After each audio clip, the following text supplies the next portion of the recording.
单独叫你过来，其实是想问问你还缺什么。你的成长速度总部看得见，一些普通的奖励，我们觉得对你来说已经没有必要了，所以准备直接问问你的意见。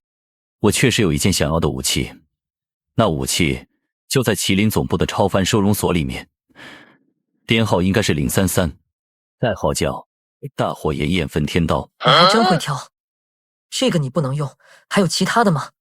我看那个武器的介绍，是可以靠燃烧寿命来爆发出龙级都难以抵挡的高温。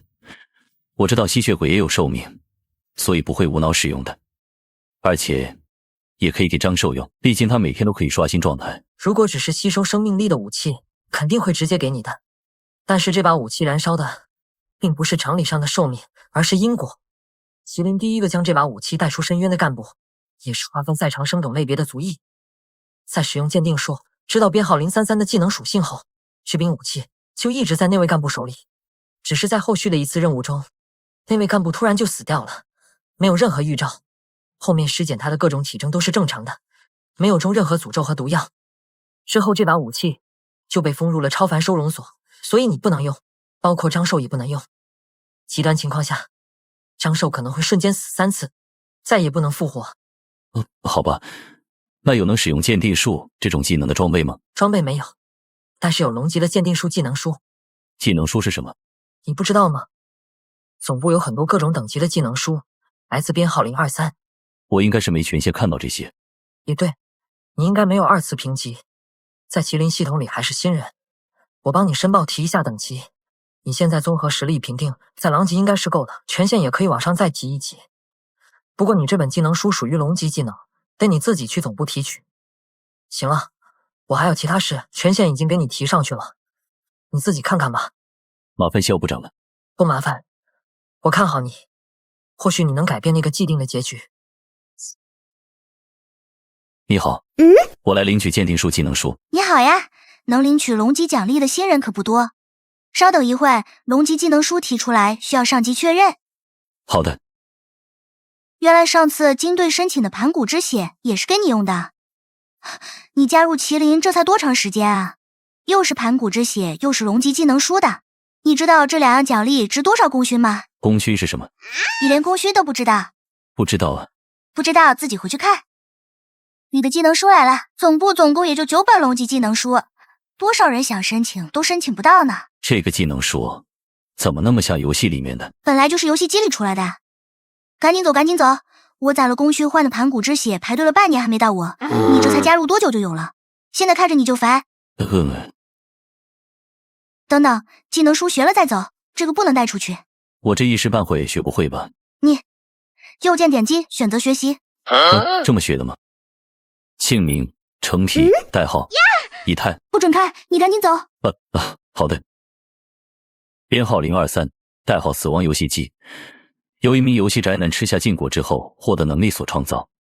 通过这台游戏机所获得的武器装备、技能书等游戏道具均可在现实世界使用。被禁止使用了吗？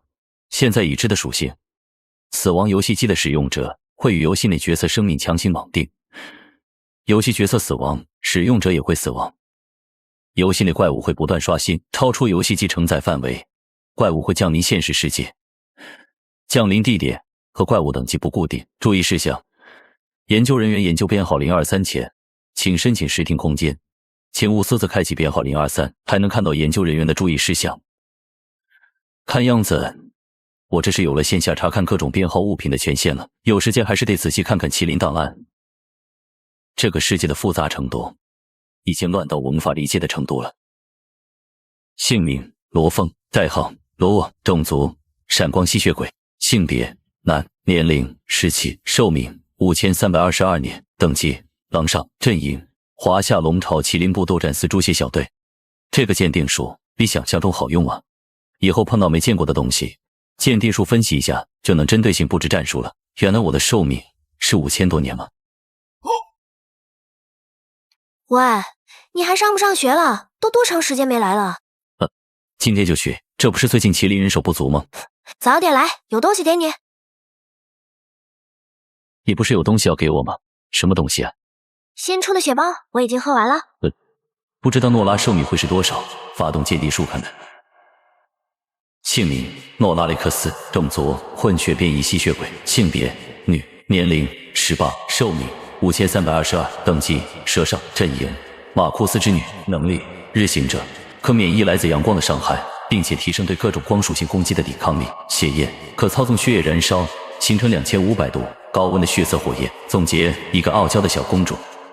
为什么诺拉的寿命和我的寿命一样，也是5322年？诺拉，问你件事。什么事？你说我们未来在同年同月同日死，会是什么情况？流氓！不是那个意思。别说了。哼！银城第3区出现禁果服用波动，在附近的成员马上过去维持秩序，优先保障民众安全。应急分队还有5分钟到达。有人服用了禁果，我得赶紧过去。去吧去吧。这么大规模的异动，按照麒麟的档案分类，他获得的能力应该是强规则系，希望不要是破坏类的能力。你好，是麒麟的人员吗？编号6330，代号罗网。这附近的民众大概需要多久疏散完？这边属于居民区，全部疏散到安全屋，恐怕至少需要2个小时。你们安心去疏散民众吧，应急小队很快会过来封锁接管此处。明白。如果真的是强规则系的破坏能力，恐怕安全屋根本挡不住，到时候只能试试能不能把它传送到郊区了。青鸟队长，我到第3区现场了，目标人物似乎还在适应禁果能力。鉴定术能使用吗？现在这个状态使用不了，只能等它如何结束了。你这边暂时以保护民众安全为主，在鉴定出目标能力之前，不要轻举妄动。应急小队已经到了附近，他们会根据情况判断是捕获转移，还是就地消灭。收到。情况我们已经了解了，这附近50米我们已经布下了阵法，只要不是龙级以上的能力出现，破坏就不会超过这个范围。现在动手吗？我可以试着把它传送到郊区。不，现在的状态我们无法插手。禁果授予能力的时候，任何能力都无法干扰。而且根据目标信息判断，他大概率觉醒的会是因果系能力，最好是等他觉醒结束后再做决定。因果系能力，也可以说类似执念的能力。拥有了这类能力的目标，大部分会失去自我意识，直到完成目标后会自己消失。这次目标的名字叫张恒，经历上次的异形虫事件，如今他家里只剩下他一个人了。之后他就一直在调查异形虫的相关信息，所以这次他服用禁果后获得的能力大概率会和异形虫或者复活有关。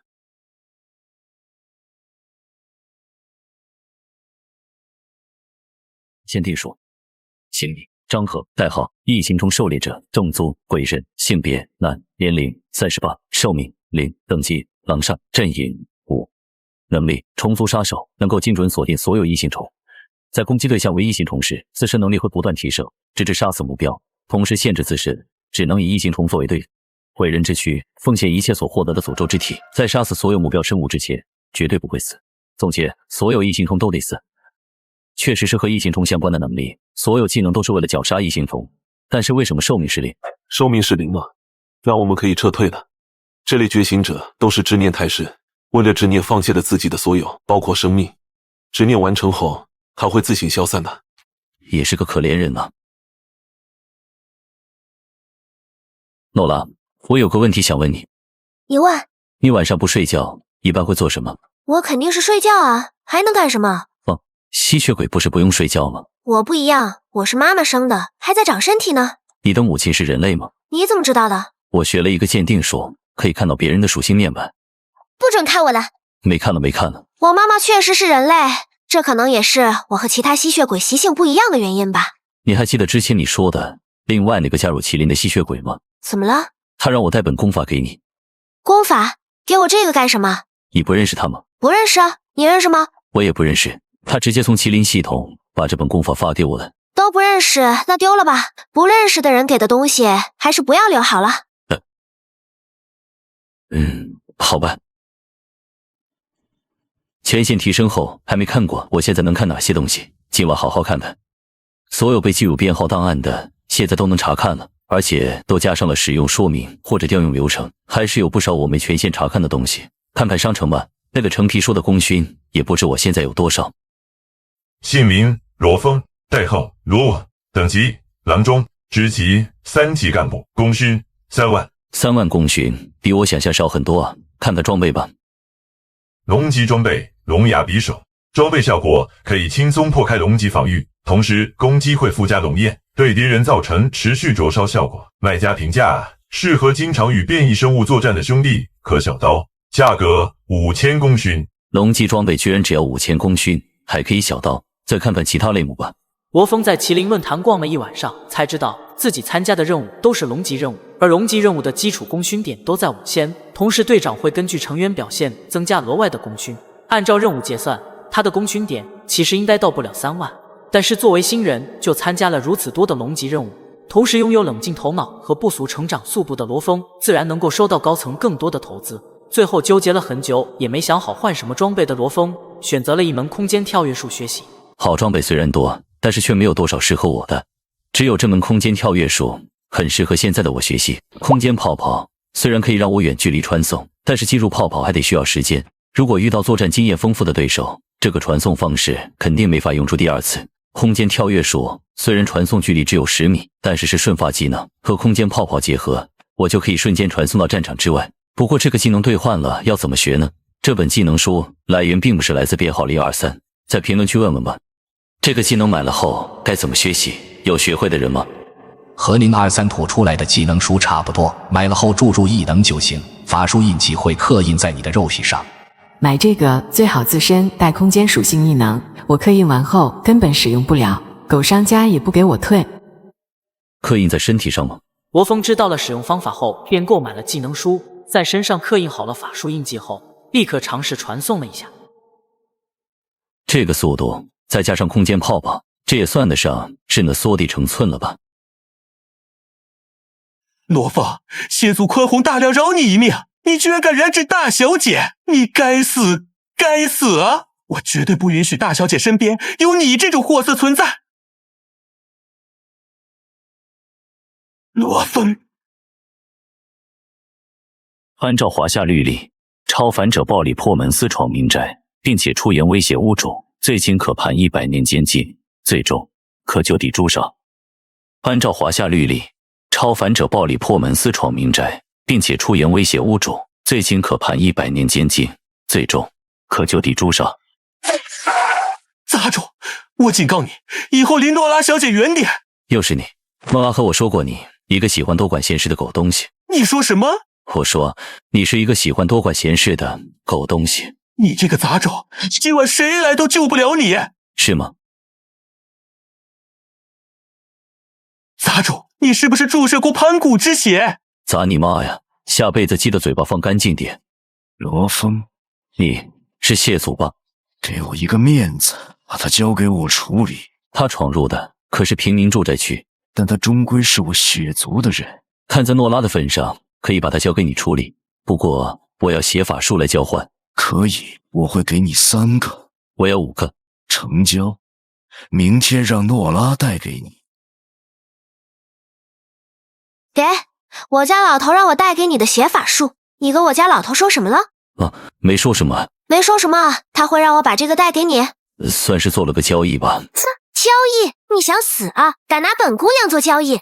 你误会了，是你那个司机昨天晚上来找我麻烦，被我抓了，然后你家老头让我放了他，我就要了这个血鬼术。那也不行，这血鬼术你以为谁都能学吗？血族也要功勋才能换这些法术吗？滚滚滚，和你说不清楚。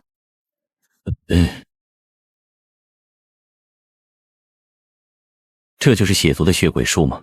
小爱同学，我在。血族的血鬼术怎么学习？血族的血鬼术大部分是天赋技能，以血清方式遗传，非直系血亲无法学习。但是根据最近更新的情报，血族的血鬼术可以使用血印术传授给其他血族使用。使用方法：将自身的血法术刻印在血能球之上，被授予的血族可以通过吸收血能球习得血能术。吸收吗？不会给我下毒吧？需要提前为你联系附近的医疗干部吗？不用，开玩笑的。好的，那就开始吸收吧。血族这5个血能术居然没忽悠我，全是有用的技能，还是成套配合的。血遁术可以将自身血液标记在其他位置，与本体交换位置。虽然发动速度没有空间跳跃术快，但是配上其他技能，这简直就是神技。血之屏障可以用血液创造出一个防御力相当于蛇蝎的屏障。血之再生术可以消耗血液对断肢进行再生。血之眼可以通过血液凝结出眼球，链接自己的视野。血操术可以把对血液的操纵精度提升到原子级。这5个技能综合使用，完全就是一个真假难辨的分身术，并且随时能和这个分身交换位置。哼！我很好奇，你是因为什么3番2次的去找罗峰麻烦？大人，罗峰他和公主走得太近了，我怕。怕什么？怕公主大人被玷污了。你管得挺宽啊。大人饶命。算了，念在你照顾诺拉这么多年，没有功劳也有苦劳，自己去当3年血奴，然后离开银城。谢谢大人。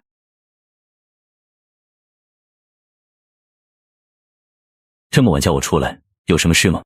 也没啥事，就是突然有些感慨。罗峰，念完高中，你有什么打算吗？暂时还没考虑。你呢？上大学吧，帝都超凡学府。那所华夏唯一的超凡大学。没错，院长张道勤还是我们华夏最强的龙级，实力深不可测，被国外称为华夏3大国柱之一。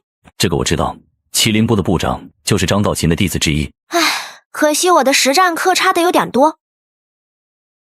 实战课一共分为3门，个人竞技、团队竞技和实力测试，每科各100分，你才110分。没办法，个人竞技我一直是垫底，只能拿20分。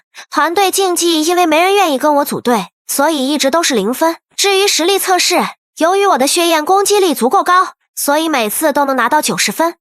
不过距离600分的分数线还差比较远，确实差的有点多。还好我存了零花钱，按照帝都超凡学府的入学要求，1000万就可以买1分，只需要14亿我就能进去。这个问题不大，到时候我一定能成为蛇级的强者。这就是富婆的世界吗？愣着干什么？走，吃饭去。我知道有家店味道不错，吸血鬼也能吃。李成，你怎么了？鉴定组，姓名李成，代号老李，种族狼人，性别男，年龄18，寿命521，等级虫下，阵营超能学院，高3 2班学生，能力夜狼变身，夜晚可化作狼人，大幅提高身体综合素质。没想到吃个东西还能遇到血脉觉醒。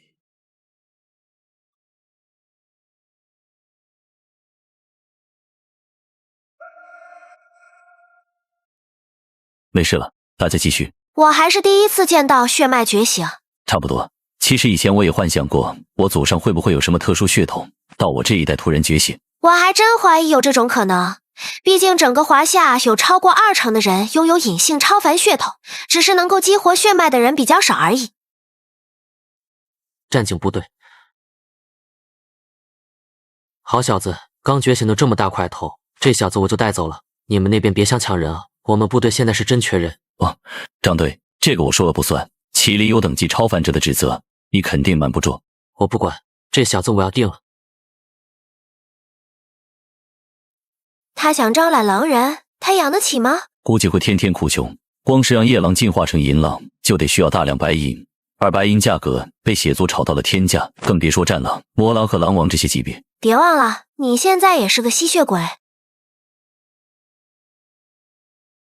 不知道最近麒麟内部有没有什么大新闻？小爱同学，调取最近内部新闻事件。好的，正在读取中。头条1：暴脑神经虫全国排查完毕，目前科研部在加快药物的研发中。头条2：斗战司再增6位队长，授勋仪式择日举行。头条3：双子西山又出现飞将，目前正在搜捕中。这双子西山老出事，还真是个风水宝地。额我，青鸟队长，东郊山区出现异常超凡能量波动，你过去处理下。收到。波动的地点应该就在这里。不对，这气味。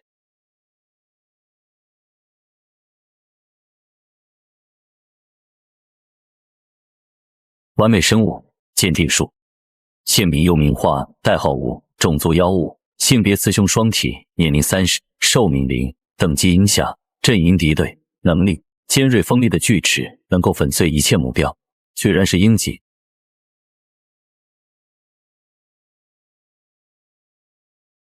吸收盘古之血能获得新能力，那吸收完美生物的血液是不是也能获得新的技能树？好难喝。这是幽冥花的记忆，超凡者的气息，所以山洞里到底有什么？不行，头好晕，都忘记自己醉血了。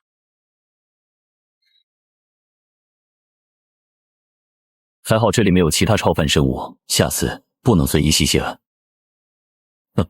这样泡泡的杀伤力强多了。时间还早，先去那个山洞看看，若里面是超凡者逃犯，也能换取不少功勋点。小艾同学，帮我检索这个人的信息，看看他的真实身份。好的，正在检索中。信息匹配成功。钟无量，狼藉通缉犯，8年前因堵车插队被拒绝，一口气杀了几百名普通人，之后逃出塔城，下落不明。狼藉通缉犯，悬赏金是多少？钟无量当前悬赏金为5万功勋，以及200万奖金。悬赏金这么高，那就不得不试一试了，正好看看新能力强度如何。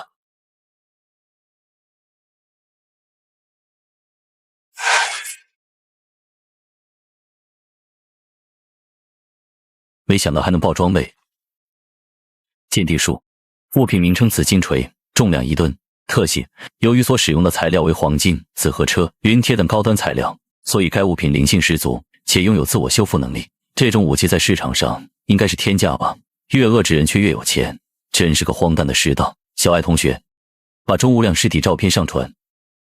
正在上传中，上传成功。狼藉通缉犯钟无量，伏诛。悬赏金稍后将发放至宿主账户中。罗王，钟无量的尸体别浪费，卖给我，我出3000功勋。什么叫尸体别浪费？你这话有点瘆人。你要钟无量尸体做什么？既然是你诛杀的，那你应该感受到了他的防御吧？这些你不用管。总之，他的尸体对我研究功法有用。确实，即使是刚刚那种规模的手段，他也只是断了1只手而已。我现在有个问题，少了1只手臂的话，影响大吗？当然，钟无量的身体有完整的修炼痕迹，少了1条手臂，研究出来的功法很有可能不完整。行，我去回收。这鸟速度怎么这么快？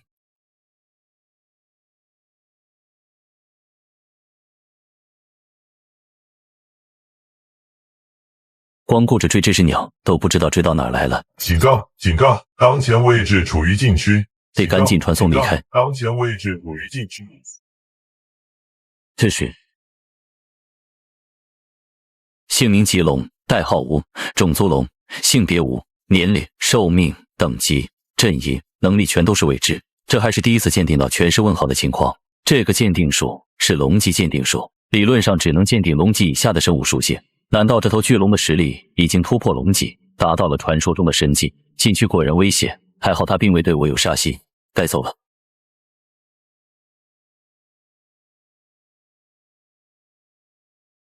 早上好。早。罗琦被我爸调走了，新的守护者是一位很好相处的姐姐。那恭喜你，这下自由多了。对了，我妈听说罗琦被调走，订了今晚的飞机，明天应该就到了。明天正好是星期六，可以好好陪陪你妈妈。本来还想利用血泡泡的空间传送给诺拉一个惊喜，现在用不上了。怎么了？没事，就是昨晚有点累，待会休息下就好。既然计划有变，今晚就去趟京城吧，正好把钟无量的尸体交给蝙蝠。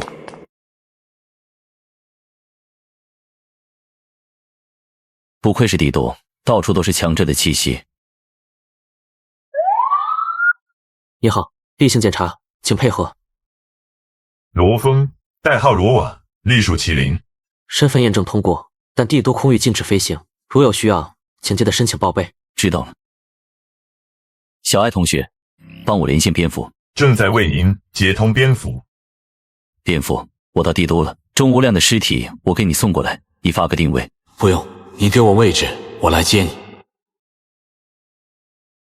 初次见面，罗瓦。现在是去总部。你比我想象中要冷淡，你也比我想象中要斯文。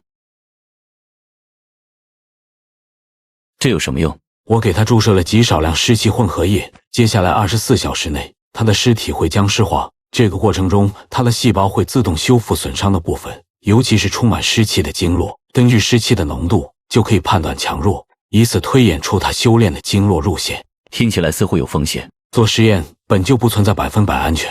再说，这里是总部，有什么好担心的？也是，总部大佬如云，小小的僵尸掀不起风浪。他现在体内还有血液，你要来一口吗？我还不至于饿到这种程度。你忙，我撤了。罗瓦，我正好有点事要问你。既然失败了，难道麒麟总部有某种禁止空间传送的阵法或结界吗？那这个呢？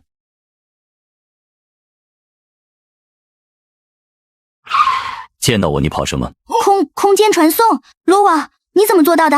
这样，然后那样，就做到了。我没跟你开玩笑，你知道总部的空间有多少层阵法和结界吗？别说是你，就算龙级大佬来了，都别想用空间能力，甚至是任何神器都不可能传送进来或离开。你不好了，出大事了！罗网，以太说的都是真的吗？你再传送一次试试。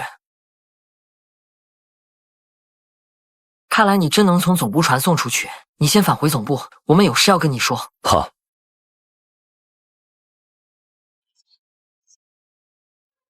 是福不是祸，是祸躲不过。什么福祸？你这小子真是一次又一次的给我惊喜，我都不知道说什么了。罗网空间泡泡的内部空间应该是不受外部空间影响，属于等级非常高的自成一体空间，所以它能够在其中自由穿梭。那我们是不是可以利用这个原理，开发更稳定的传送阵，也能避免类似当初狗头山的意外？好了，就这么定了。罗网，稍后我们会将泡泡位置规划好。刚刚经过商议，我们一致决定重新定义你的身份。罗网，麒麟对你的评级已经更新，你现在仍留在猪血小队，但你的直属上司是我，之后支援司司长会带你去6大禁区放置空间泡泡。只是放了几个泡泡，居然让我的排名升到了33，而且还将我的福利从基础级提升到了栋梁级。我现在不用考核，排名已经晋升到33了，你不恭喜我吗？你别说话，我人有点晕。那你晕吧，我先回家了。栋梁级可以每个月申请使用一件副作用已有解决办法的收容物，不知道超凡收容所里边有没有我能用得上的东西。小爱同学，打开超凡收容所页面，编号034，代号鳄鱼预知梦，类似安眠药剂，服用后可做预知未来的梦，且必定是噩梦，同时结果无法修改，看来是一件不太吉利的道具。编号035，代号自我驯化师笔记，将目标写到笔记本上面后，会潜移默化影响书写者，慢慢朝目标前进，不过无法承载超过常理的目标，例如成神之类，否则身死道消。但要是我在上面写上成为一个不被笔记本驯化的人，不知道能不能卡笔日记。编号035，等等，我为什么要往下看呢？在033焚天刀前面应该还有不少强力收容物。越往上，收容的东西果然越变态，不过副作用也强得可怕，而且还有这么多收容物没有找到解决副作用的办法。编号020，代号青铜神树，一件非常古老的神器，神树9根枝条上有9只青铜鸟，任何人只要将血滴在青铜鸟身上，青铜鸟就会化作金乌，永远悬挂在滴血者上方。一只金乌就相当于一颗正午时的太阳，这样的话，我觉醒天赋的时间是不是就能大幅缩短？禁止申请的收容物得想想办法。你小子大清早就给我打电话，吵到我睡觉了，知不知道？跟我来了，带你去收容所。有个事没跟你说，你掌握鉴定术之后，应该发现了吧？5322这个数字。我看到不少生物的寿命都是5322，除了那条棘龙是问号。5322也许是我们这个世界的极限。那5322年之后会发生什么？不知道，或许世界会毁灭，也有可能被深渊彻底吞噬。每年都有大量人才进入深渊，寻找拯救世界的方法。每年麒麟都有10个以上的鹰级精英进入深渊，或许他们没死，但我没见过他们出来。走吧，快到了。去吧，只允许拿1只金乌。按照这个强度，原本周末才能觉醒的天赋，估计再过几个小时就能觉醒了。走吧，这里不能久待。部长，青铜树上的金乌是活物。居然，麒麟曾对这棵青铜神树的金乌做过研究，为了寻找解除副作用的办法，得出了结论：这些金乌就是一团光。没想到，只有活物，我才能将其困住。这事儿不简单，你自己先回去吧。以后就叫你阿坤吧。有自我思维，还真是活物。看来可以调教一番。无感敏锐带来的副作用有些大，本来想积攒能量干盘骨不死神通，现在看来不得不先将超级大脑激活，这样才能处理信息时不超负荷。居然能闻到1000米范围内的气味，这是诺拉的气味。她就是诺拉的母亲吗？原以为诺拉的母亲是超凡者，没想到只是一名普通人。不过能和血族公爵在一起，说明诺拉的母亲不简单。算了，这也不是我现在该操心的事。罗王，有空吗？请你吃个饭。好，地址发我。这家饭店味道确实不错。那是自然，这家店的厨师据说有食神传承，其中一个能力就是食神之舌，可以分辨食材最细微的味道变化。全国各地说自己有食神传承的店，没有100万也有80万，还是算了吧。不一样，我觉得这家很真实，你尝尝这个菜。张哥，你待会儿问下服务员，这东西的原材料从哪儿来的？怎么了？其他人可能闻不出来，但我有超级嗅觉，上面有尸气味。尸气味？你的意思是，很有可能是这道菜原材料产地的问题？没错，气味掺杂在食材里面，不像是新沾染上去的，应该和这家店没关系。而且这尸气味有些年份了。我明白了，我这就去问问。他们是在城南那边池塘进的货，要去看看吗？走，去看看。我担心池塘下面有僵尸。前几天我巡夜的时候，看到有小鬼在这捉泥鳅。如果池塘里真有僵尸，好在发现及时。张哥，通知你的人封锁现场吧。你的意思是？明白了。这僵尸的等级恐怕有些高，得摇人。小艾同学，帮我联系肖部长。好的，正在接通肖部长。什么事？肖部长，我长话短说吧。今晚我吃饭的时候发现食材有尸气，追踪到食材产地这边，发现池塘下有一具400年以上的僵尸，大概率是虎级僵尸王。这里气味太杂，影响我的判断，也有可能是龙级。怎么办？先别轻举妄动。如果真是僵尸王，那他恐怕已经完成阴级转阳，一旦出事，整个银城都将陷入火海。我已经让战警部队封锁了这边。很好，你处理好之后立即传送到总部来，我们研究下怎么处理。好。张哥，方圆1000米戒严，让附近的居民也撤离。我得去总部一趟。罗王，你确定那只僵尸是虎级？至强不弱，我甚至怀疑已经达到了龙级。那就先搞清楚等级，毕竟虎级和龙级的差距很大。如果只是虎级，那就开13重锁空大阵，再开人镇杀。如果是龙级，恐怕得闹出不小的动静。我可以确定狮王等级，给我点时间。这气味越来越浓了，不管了，下去看看。这是刑天战士。怎么样？弄清楚没？是虎级还是龙级？有龙级的气息，而且还有一个坏消息，那僵尸王是一位耗尽刑天之血的刑天战士。刑天战士本就是肉体极为强大的战士，现在成为僵尸王，其肉体强度会达到什么恐怖的级别？刑天战士全是英雄，我们即将面对的是一位英雄遗骸所化的怪物。既然僵尸是刑天战士，我们应该妥善解决。这位英雄绝对不希望自己的遗骸对任何人造成伤害。于部长说的对，绝不能让英雄的荣耀被玷污。我可以尝试将他传送到郊外，但无法保证100%成功。僵尸王虽然已经免疫日照伤害，但白天作战，僵尸王的实力至少下降1-2成。明天10点才是最佳动手时间。我去通知支援司，用最快的速度布置好法阵。万一罗网的传送失败，也可以最大限度保护好银城。而且今晚会有2位将军从深渊回来，明天可以调用。好，那明日我们一起为英雄送行。这次行动代号不负英烈，守卫荣耀。罗网，这2位分别是高将军和徐将军，你先将2位将军传送到另一处战场。如果你成功把刑天僵尸传送到那边，2位将军会负责拖住他。2位将军，请进，我传送你们过去。这小子啥时候进的麒麟？居然有这种空间传送能力！管这么多干什么？咱不如先热身一下，可以，先将战场清理好。你还真相信那小子能把僵尸王传送过来？信息上可是说那僵尸王很有可能是龙脊。我是信于部长，他看人可从没走过眼。灌江后的传承，他排第2，没人敢排第1。也是，天下第一张道秦的弟子中，也就于部长最像张道秦，桃李满天下。那就动手吧。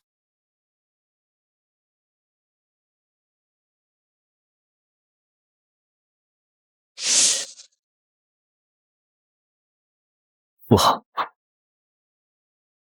部长，罗网他刑天僵尸王阴极转阳，出世之日必定赤地千里，火烧万物，普通人看一眼就会浑身自燃。罗网用空间泡泡笼罩他，就相当于用意识拥抱刑天僵尸王。传送，这家伙不好对付。管他这么多，先上了再说。怎么回事？他明明都没动过，我身上居然出现了伤口。老高，小心他身上的极阴转阳湿气，这股湿气温度极高，且无形无色，不好防御。你不早说，这气息你能判断出他实力在哪个层次吗？估计在我们之上，还好发现的早，不然后果不堪设想。动手！神魔真太岁，巨灵破山斧，万千老鹰。哇！罗网，把2位将军送回城里治疗。连2位将军联手都这么快落败，这僵尸王的强度已经超出预估了。见地术，居然是龙上的实力。姓名周少阳，代号周少爷，种族刑天僵尸王，性别男，年龄23，寿命0，等级龙上，阵营华夏龙巢特殊战术部刑天战队，编号7623，能力刑天之体，死后身体防御力提升100%，力量提升100%，不灭尸亡，大幅度提升自身防御力，免疫同等级50%伤害，等级每低1级，免疫增加10%，不坏降身，通过湿气濡养自身，大幅度提升防御力，受伤后可用湿气快速修复自身伤势。阴极转阳，湿气由阴转阳，月光和日光都可以源源不断被转化为湿气，同时免疫大部分阳属性伤害，且湿气自带高温，旱灾干气，可融合各种腐类武器，并且将硬度提升至其身体的2倍，附带高温剧毒，赤地千里，爆发体内所有的湿气，点燃周围所有可见之物。难怪高将军和徐将军不是一合之敌，这属性太逆天了。前辈，不能和他硬碰硬，尤其是武器。还好，我不用武器。动手！会心一击，星更白金神光。时间领域，看。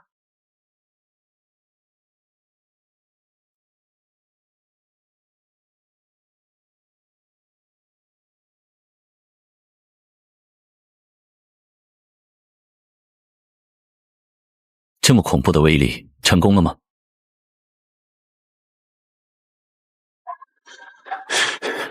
太快了，即便我拥有如此强的感官能力，和他的动作比起来，实在太慢了。但他刚刚快碰到我的时候，好像出现了一丝卡顿。难道刑天僵尸王还拥有属于刑天战士的自我意识？超凡野兽的出现是打破世界平衡的最初现役，人类被这些超凡野兽无情猎杀，导致活动圈子不断收缩。刑天战士便是在这个时候诞生的，他们成功抵御了超凡野兽的入侵，但也同时埋下了隐患。刑天战士平均寿命只有2年，死后还能继续战斗，直到体内的刑天之血耗尽，才会彻底死亡。每一位刑天战士都将守护人类安危当成心中最崇高的使命。周少阳，曾经守护银城的刑天战士，既然没有被僵尸意识完全侵蚀，那就让我来试试。刑天战士，我记得是风级，死后能达到蛇级，没想到变成僵尸王，居然能强到这种地步。原以为武者僵尸和超能僵尸就够棘手，没想到还有高手。若不是罗网大胆尝试唤醒他人类的意识，我们估计要付出不少代价才能将其控制。先把刑天僵尸王送进超凡收容所，没有解决他体内僵尸意志之前，不能轻举妄动。罗网，这次你想要什么奖励？只要总部能搞到，你尽管提。功勋不够我来垫。奖励的事，这次就由我做主，把龙盾交给罗网，各位意下如何？部长，你是说那个有绝对防御力的龙盾？部长，龙盾是什么？龙盾也叫逆鳞龙盾，逆鳞是龙用来保护弱点，身上最坚硬的一块鳞片。深渊中有一种名为盾龙的龙种，其鳞片坚不可摧，而龙盾就是由他们的逆鳞所打造的终极防具。最重要的是，逆鳞龙盾的核心是一块来自深渊的神格，那是神级强者才拥有的东西，并且具有无限成长的潜力。滴血认主之后，逆鳞龙盾会一直伴随你成长。这么珍贵的东西，让我拿走合适吗？别有负担，现在你是我们麒麟最重要的人才之一，完全配得上龙盾，安心拿着，这是麒麟高层一致的决定。那总部原本打造出来时想交给谁？最初打造龙盾是计划献给那一位，可那位大人物得知后，认为消耗大量人力物力为他一个普通人提供这种级别的保护，是在浪费超凡资源。没想到龙盾的规格居然这么高。去吧，将血液滴在龙盾的核心上面。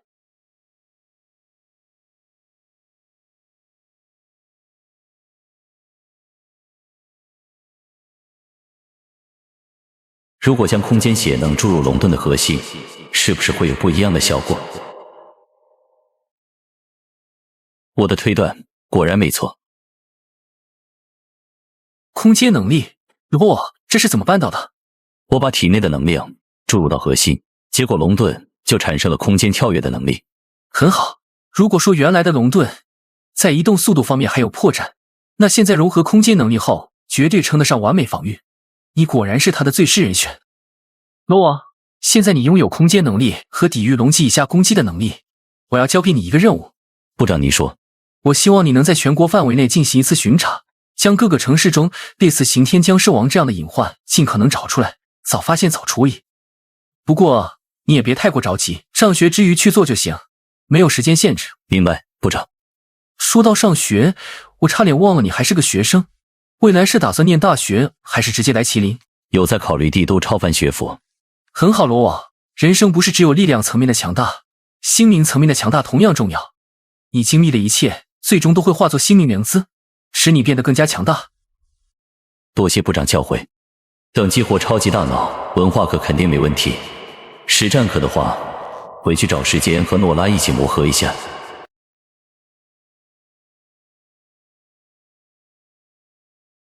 龙盾核心吸收空间血能之后诞生的这股特殊能量，和空间血能还是有差别。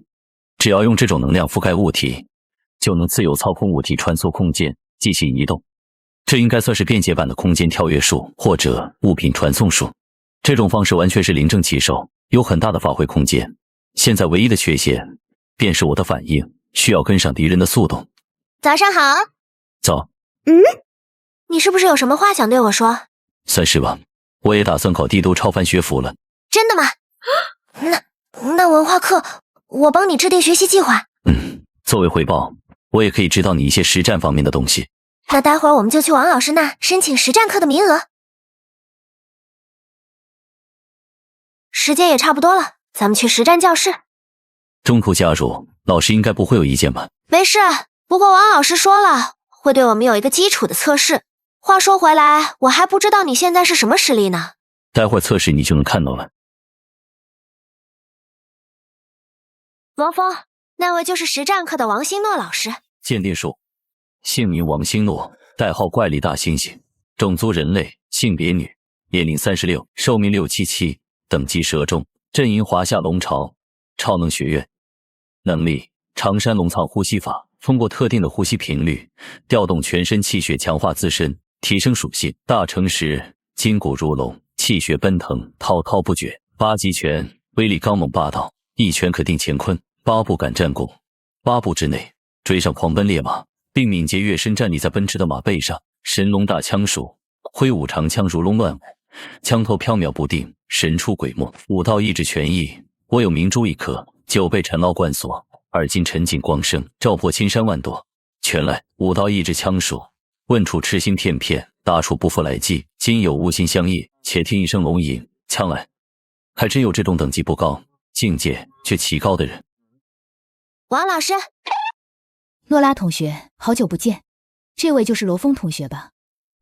原则上是不能中途加入实战课程的，但听说你们想考帝都超凡学府。这样吧，我先对你们做个测试，如果通过的话，你们就来上课，怎么样？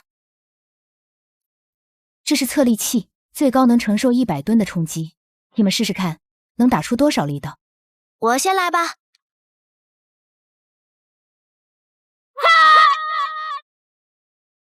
该你了，罗峰。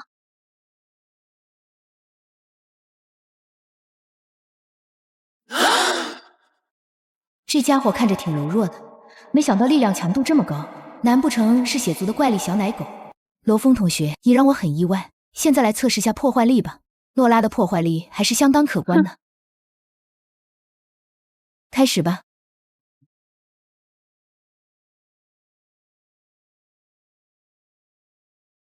不错，诺拉同学，如果你能灵活运用好血焰，其实有很大的机会考上帝都超凡学府。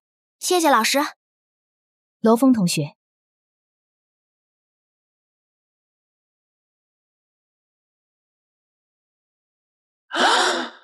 满分的攻击还真是头一次见。罗峰同学，你的惊喜还真是源源不断。接下来进入个人竞技实战环节吧。有时候破坏力强大不等于实战强大，诺拉就是个很好的例子。从入学以来，实战就没合格过。根据考试规则，个人竞技是抽签后以1对1的形式比赛，评分会根据学生在战斗过程中的具体表现来评判，并不代表赢了就能拿高分，输了就是低分。比如诺拉同学每次都能稳稳拿下20分，就是因为他投降很快，有时候这也是一种活下去的策略。周青梅和星，你们俩过来，跟诺拉同学还有罗峰同学打一场个人竞技赛。老师，既然是实战，那受伤这种情况怎么办？这个不用担心，咱们脚下是学校最贵的阵法，由国柱之一的张道勤打造，即便学生实战时受伤，离开阵法之后就能瞬间恢复，不用担心安全问题。用全力战斗，别再投降，不然我也不清楚你的具体实力。你不是有鉴定术吗？说是不是想看我出球？不是你说让我别用鉴定术看你吗？哼！果然女生的心，海底的针。姓名周青梅，代号女侠，种族人类，性别女，年龄17，寿命148，等级风象，阵营华夏龙超神剑门，能力九转剑经，每修炼一转，可领悟一种独属于自身的剑术，资质越高，领悟的剑术越强。御剑术以自身灵力驱使飞剑攻击目标，飞剑与灵力越强，威力越强，永无上限。这个实力在超能学院无疑是尖子生之一。那另外一个呢？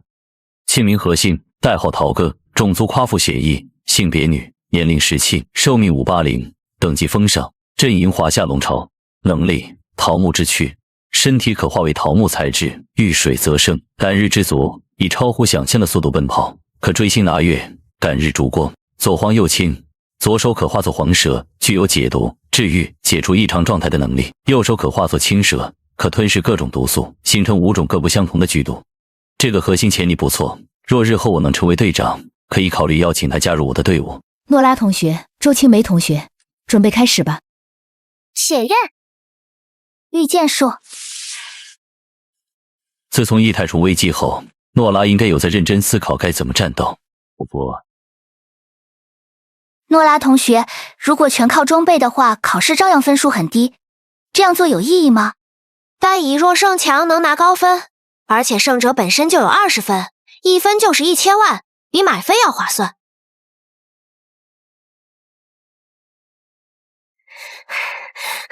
高级防护手镯，改良版的蟹族特制手枪，还有那些没展露出来的道具，继续比下去，我的灵力也不够用，我认输。诺拉胜出，周青梅落败。诺拉68分，周青梅55分。怎么样，我的实战还行吧？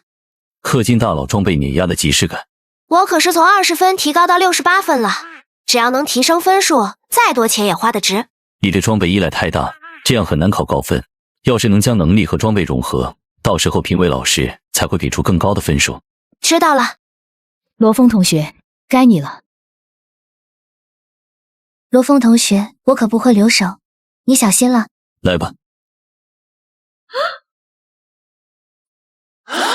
好了，比赛结束。太快了。罗峰同学，可以告诉我你的等级吗？蛇下，确实比何星同学等级高太多。明白了，那接下来由老师做你的对手吧。好，如果等级差距太大，我也不好拿高分。罗峰同学，你可能误会了，个人竞技说到底比的还是实力，你需要做的就是展示自身的强大，强大就是唯一的正确答案。老师的意思是，我不需要故意压制实力。当然不需要，能够秒杀敌人，为什么还要绕圈子？真正的战场上，局势瞬息万变。我听诺拉说你加入了麒麟，这个道理你应该也明白。个人竞技为什么获胜者无条件加20分，是因为超凡教育的理念只有一个，那就是获胜。如果不是为了胜利、实力提升的教学，将毫无意义。弱肉强食，强大即是正义。无论你使用什么手段，战胜敌人才是目的。明白了，谢谢老师的教导。那我们就开始吧。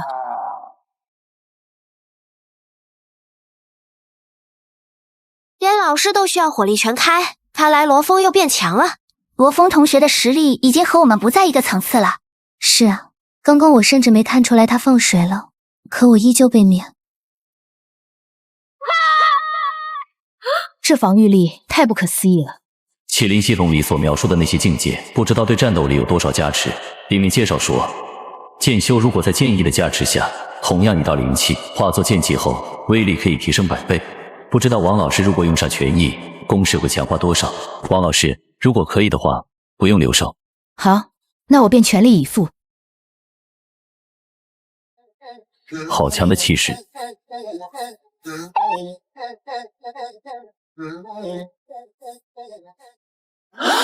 原来王老师这么强吗？罗峰同学才叫强吧，王老师刚刚那一拳，换做我们任何一个估计都嗝屁了。不知道罗峰同学和学生会会长虞美人他们比谁更厉害。虽然不知道这块盾牌是你的装备还是你的能力，但接下来这一击你可不要勉强。问处赤心片片，答处不复来击。今有物心相印，且听一声龙吟。枪来！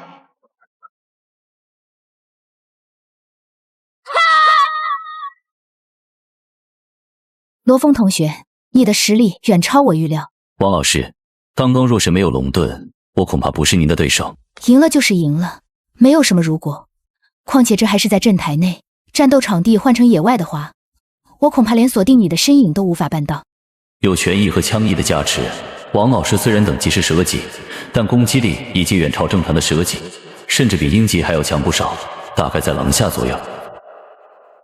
恐怖的天赋，王老师没有任何超凡血脉，也没有任何外挂，全靠脚踏实地的修炼达到这一步。本以为可以好好跟你打一场，结果连你的防御都破不了，多少还是有点挫败感。不过以你的实力，应该可以被帝都超凡学府特招。如果你有需要的话，我可以作为推荐人。特招？对，帝都超凡学府一直都有特招名额，年龄在18以下，等级达到蛇级以上的学生都可以被推荐参加特招考试，通过后可以直接被学校内定录取。如果是特招的话，王老师，如果被内定录取的话，还可以继续参加正常的考试吗？当然可以，这两者并不冲突。那特招的事就拜托王老师了。没问题。对了，王老师，武道意志到底是什么？要我说的话，应该算是一种执念，一种思想。它没有一个标准固定的描述，就像天空的太阳，有人觉得它是一个火球，有的人却认为它是希望，是蓬勃的生命。怎么，你打算修武道？我只是单纯的好奇。好了，你记得明天过来填申请表格。特招考试你有把握吗？应该问题不大。王老师不是说了吗？特招考试无非就是测试学生的实力，硬实力达标，其他都不重要。现在虎级以下的敌人都很难伤到我，即便是虎级，我或许也有一战之力，应该不会有问题。这个世界远比我知道的要奇幻玄妙，介入帝都超凡学府，大概会让我更清晰地了解这个世界吧。听说帝都超凡学府可以学习各种超凡职业的技术，你想好报考什么职业了吗？这个我了解过，目前我对方式和炼金术士比较感兴趣。现在我已经掌握了3颗技能树，无论是盘古技能树还是完美生物技能树，潜力都深不见底。即便是吸血鬼的技能树与另外2种天赋能力融合之后，也同样潜力无穷。血能便是最好的例子。你呢？你有什么想选的吗？暂时还没有。你在战斗中的反应稍有欠缺，我觉得可以顺着这个思路去考虑。既然反应不过来，那就用装备来弥补。周青梅在学校很强吧，但你一人战胜了他。那是因为有法盾手镯，可它只是鹰级装备，高等级的防御装备很难买到。鹰级以上的超凡防具很少在市面上流通，各大势力都是内部消化。你可以考虑炼金术士，既然买不到成品，那就可以买原材料自己制造。有道理。你们两个在干什么？不好意思，看错人了。莫名其妙。走吧，或许真是看错人。差点犯大错，一个是麒麟的人，一个是马库斯的女儿，惹不起，惹不起啊！宝宝，双子西山出现不少僵尸，你有没有兴趣？没兴趣，刚处理完一只能轻松毁掉银城的僵尸，暂时不想碰这玩意儿了。最近不知怎么回事，这边突然出现一堆僵尸，麒麟内部已经发出了高额功勋的除僵任务，你确定不来了？你们做吧，我就不凑热闹了。双子西山还真是块风水宝地，僵尸层出不穷，这么多年过去都没有调查出原因，还真是件怪事。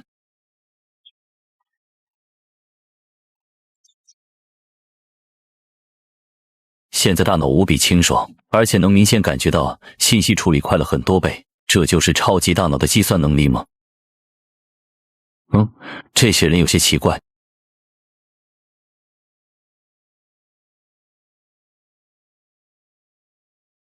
找到了，那容器里面是完美生物，这东西究竟是哪儿来的？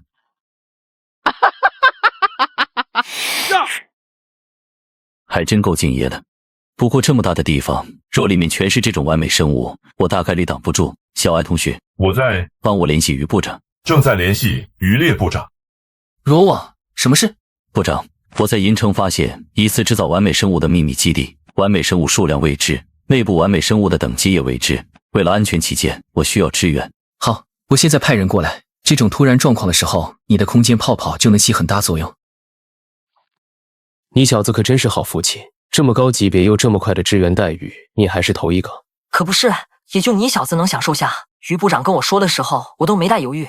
你现在可是咱们麒麟的大宝贝。两位领导，咱们还是办正事要紧。这老人是彭祖。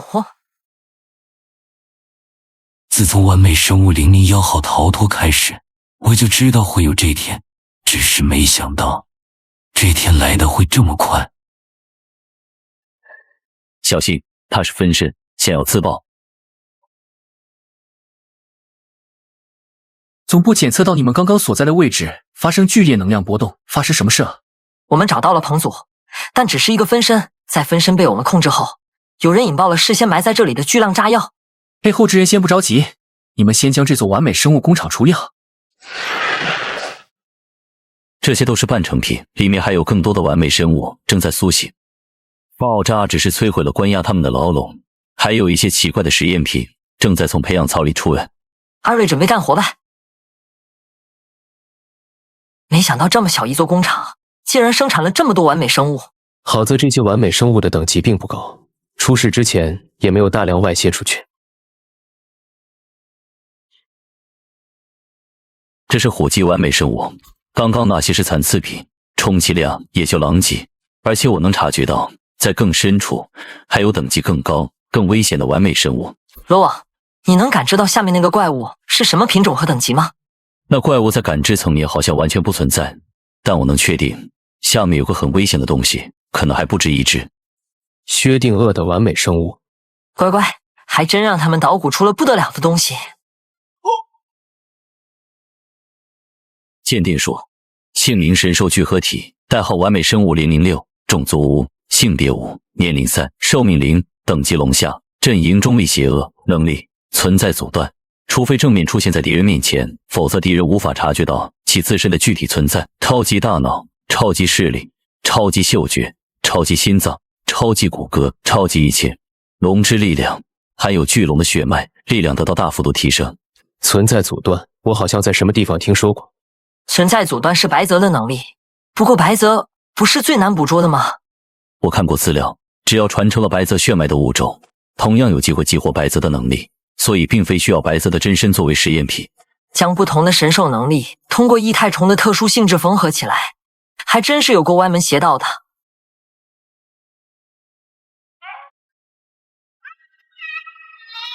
还好发现及时，不然真不知道会被捣鼓出一个什么灭世的怪物。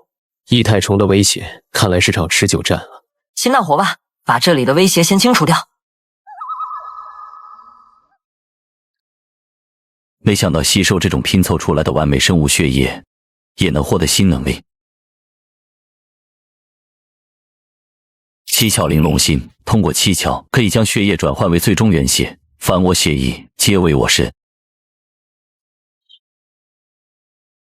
没想到最终血源还有这种效果，既然隔空流入到这块组织细胞这来了。不过也不亏当初周泰将它当成战利品，融合在他自己身上，成为了这条手臂的一部分。不然我也不知道古协会这个境外势力。小儿，你的这条手臂可是我的战利品，你可千万别弄丢。我的力量很快就完全觉醒了，是时候去找罗峰小哥哥玩一玩了。